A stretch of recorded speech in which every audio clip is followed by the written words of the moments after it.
네, 안녕하세요. 예스맨입니다. 여러분들의 구독과 좋아요로 이 채널이 유지되고 있습니다. 네, 영상 속도는 1.5배를 추천드리는 바이고요. 네, 이번에도 어떠한 소식이 나왔는지 같이 한번 내용을 보도록 하겠습니다.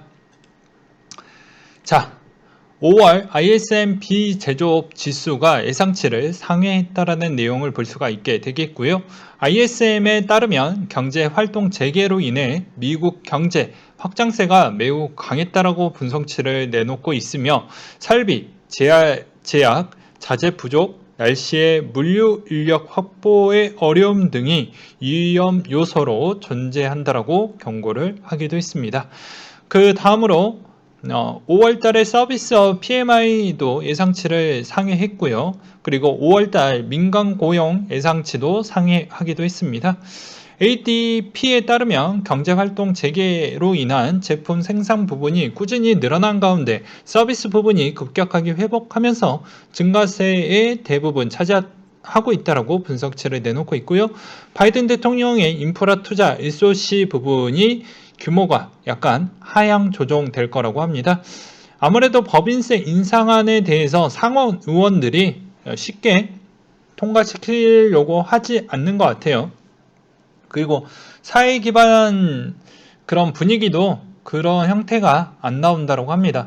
즉 어떻게 보면 상위 계층에 있는 돈을 하위 계층 쪽으로 좀 연결을 해주려고 하는 실정인데 오히려 잘 안 되는 부분이라고도 볼 수가 있게 되겠네요.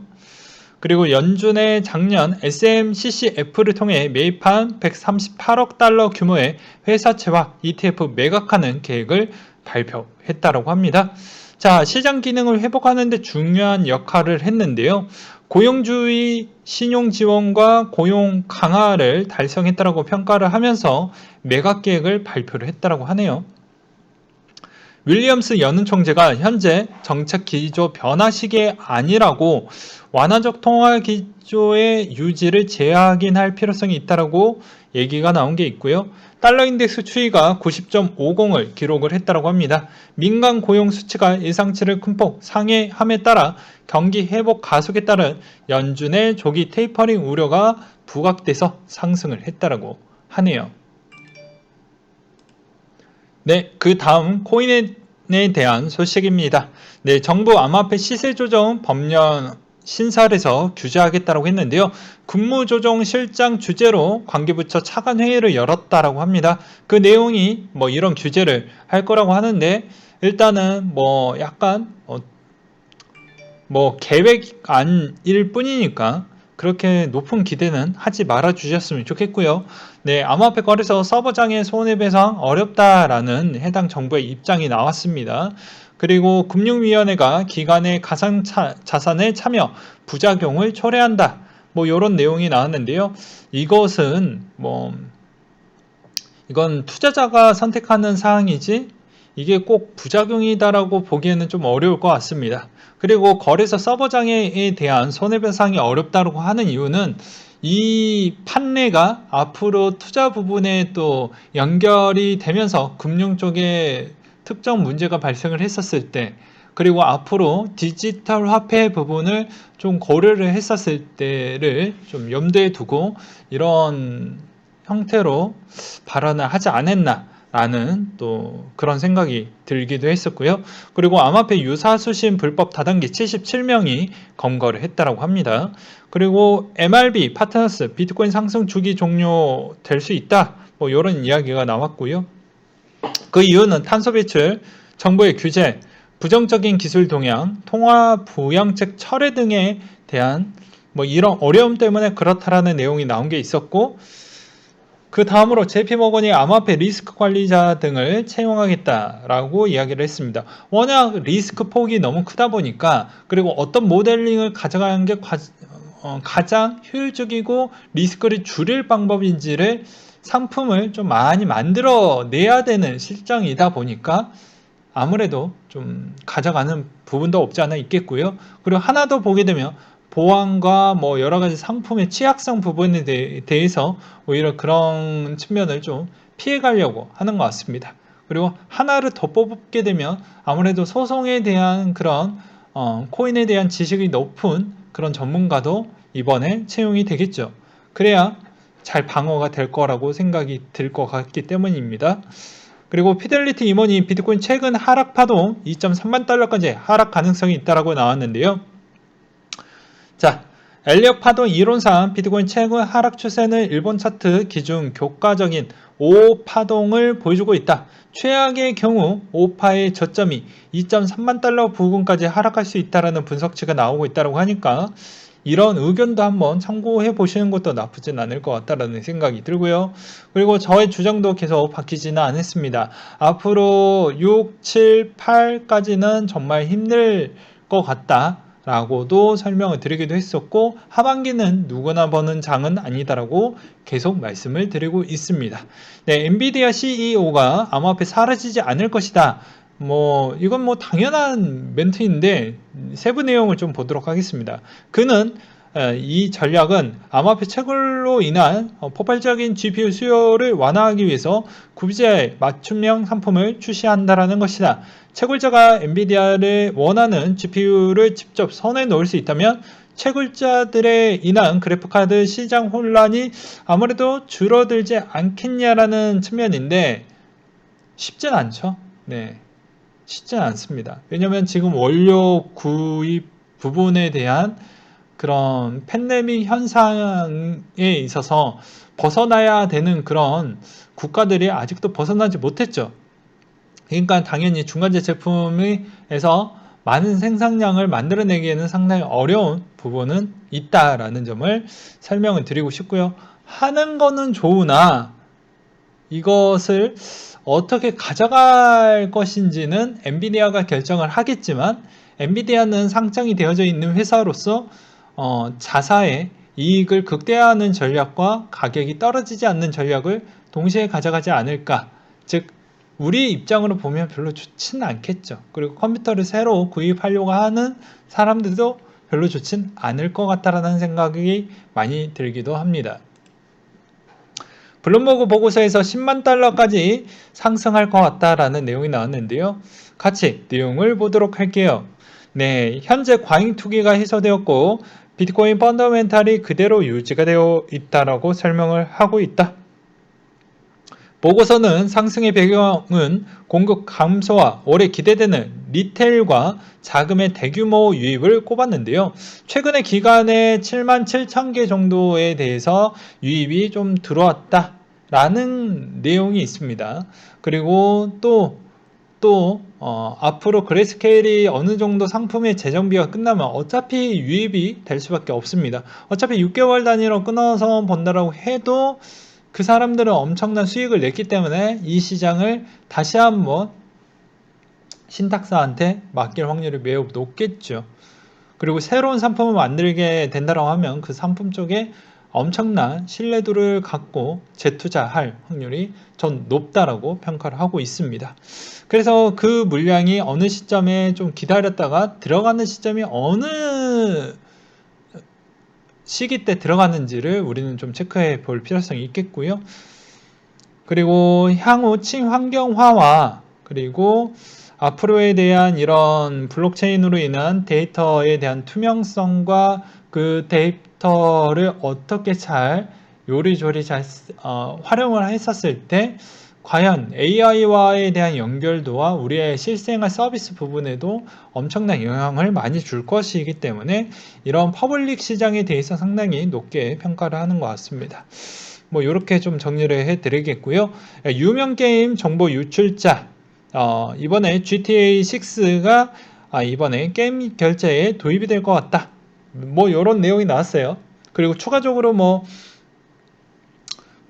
비트코인에 대한 또 여러 가지 소식이 GTA와 또 연결이 되어져 있는 게 몇 개가 있는데 GTA는 엄청난 인기 작품입니다.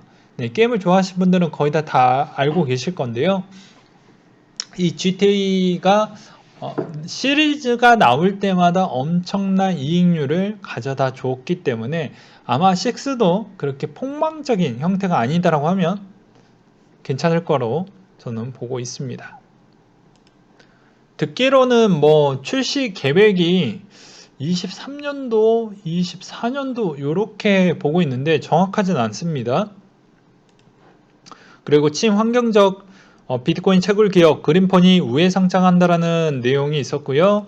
그리고 그레이스케일 신탁 자산 라이트코인 34개를 증가를 시켰다고 합니다. 그리고 저스틴 선의 앨런 머스크 비트코인 팔면 내가 사겠다라는 그런 또 이야기를 했는데 글쎄요. 그리고 중국의 초상은행 자체 블록체인 포털 사이트를 출범시켰다고 합니다. 자, 여기 초상은행은 블록체인 분야에서 공개 허가형과 서비스형 블록체인을 보유하고 있다는 점을 꼭 기억을 해두셨으면 좋겠고요. 그리고 플레이보이 레이어토시 NFT 마켓에 5개 NFT 컬렉션을 출시했다라는 내용과 그리고 비트코인 채굴자 비트코인 현금화를 계속하고 있다. 크립토 컨토와 글래스 노드 데이터를 인용을 해서 보게 되면 특히 채굴풀인 유출량이 급증한 것으로 확인이 되어가고 있으며 이를 달러 환산으로 보게 되면 1억 달러 정도 규모가 된다. 그래서 올해 들어 최대 규모치라고 볼 수가 있게 되겠는데 아무래도 이렇게 해석을 해볼 수도 있겠죠.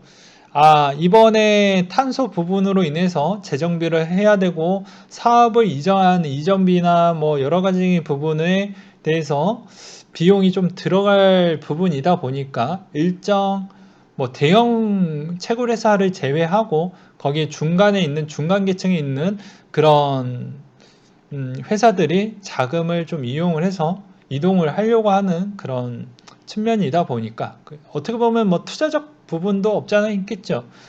그렇기 때문에 그런 자금으로 좀 쓰여야 하는데 현금성에 대한 흐름표가 별로 좋지 않다 보니까 비트코인을 좀 일부 팔지 않았을까라는 생각도 들기도 합니다. 뭐 이렇게도 해석을 해볼 수도 있겠죠. 네, 그리고 바이낸스 CEO가 앨런 머스크를 저격했다라고 합니다. 자, 재정 손실을 일으키는 트윗 재미도 없고 무책임하다.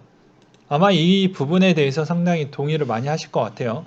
그리고 중국의 DCEP 디지털 화폐죠. 해외 사용 블록체인 리스트 부분에 대해서 보시게 되면 자, 앞으로 디지털 화폐 사용 블록체인 리스트는 이오스, 이더리움, 알고랜드, 빈뉴엔, 캐스퍼, 핀토라, 아이리스, 너버스, 네오, 니어, 테조스, 솔라나, 쉐어링, 폴카다, 오아시스 정도가 될 것 같다 라고 되어져 있습니다. 그렇기 때문에 분명히 한 방은 있을 것 같아요. 이 연합체계는 여러 가지 측면으로도 되게 혜택을 많이 받고 있습니다. 그리고 머스크 남녀 트윗 해석 부분이 있는데요. 되게 보게 되면 별로 좀 둘이 사이가 별로 좋지 않는다라는 걸 또 볼 수도 있겠죠. 이 내용을 내 때로 또 해석을 했던 내용이 좀 돌더라고요. 그래서 한번 갖고 와봤습니다. 여기서 포인트는 여자 대사에 있다.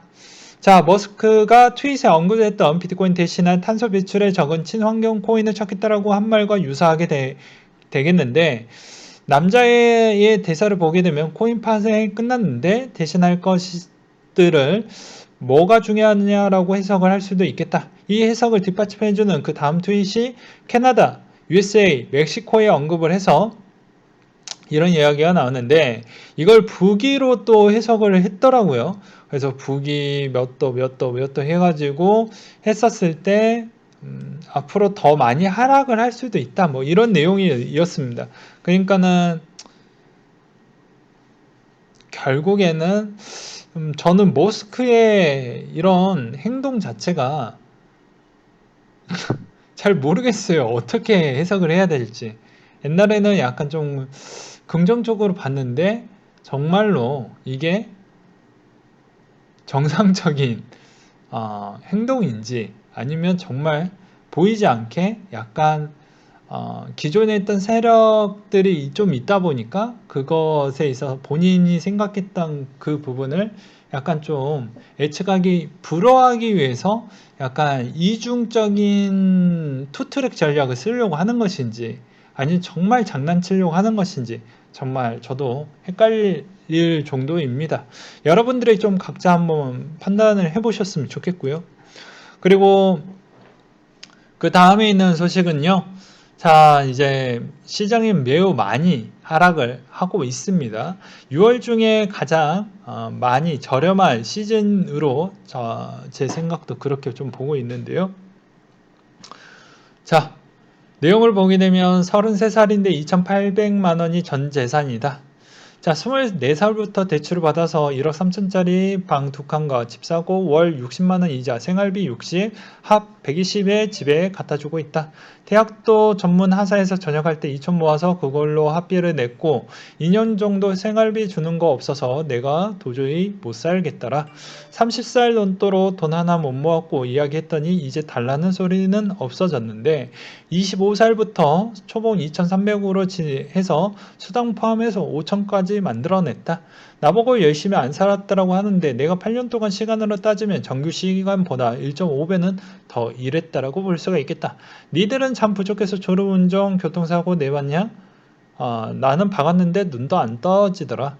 아무튼 행복한 집에서 사는 사람도 있겠지만 나처럼 결혼도 포기하고 그냥 부모님 돌아가실 때까지 모시다가 혼자 남고 늙어서 돈도 없는 사람이 또 될 수도 있을 것 같다. 뭐 이런 좀 암울한 이야기 내용이 있었고요. 그 다음으로 내 나이 53세인데 내 자세한 이다라고 해서 보게 되면 레벨이 좀 높네요. 꽤 오래 하셨던 것 같은데 이 정도 레벨이면 카드비 3천, 그 외 빚이 1억 2천, 월세 보증금 500에 월세 40, 자동차 SM3 학력 고절, 잔고가 120에 코인 바나나톡 30만원어치에 이클 20개와 리플 1000개가 남았다 라고 하는데 저는 이런 생각이 듭니다. 사람마다에 대한 선택과 그리고 그 선택으로 인한 그러니까 앞으로에 대한 시간이 지났을 때 그 선택으로 인한 결정이 이제 시간이 조금씩 지날 때마다 그 결과값이 조금씩 보여요. 예, 보이는데 이 코인 시장 자체로만 보았을 때는요, 본인이 얼마만큼 정말 어떻게 보면 금융학적으로 그리고 기존에 있던 이 블록체인 기술과 접목을 시켜서 그리고 하나를 더 접목을 시켜야 되겠죠. 그건 무엇이냐? 대부분 코리니 분들이 가장 많이 놓치는 것 중에 하나입니다.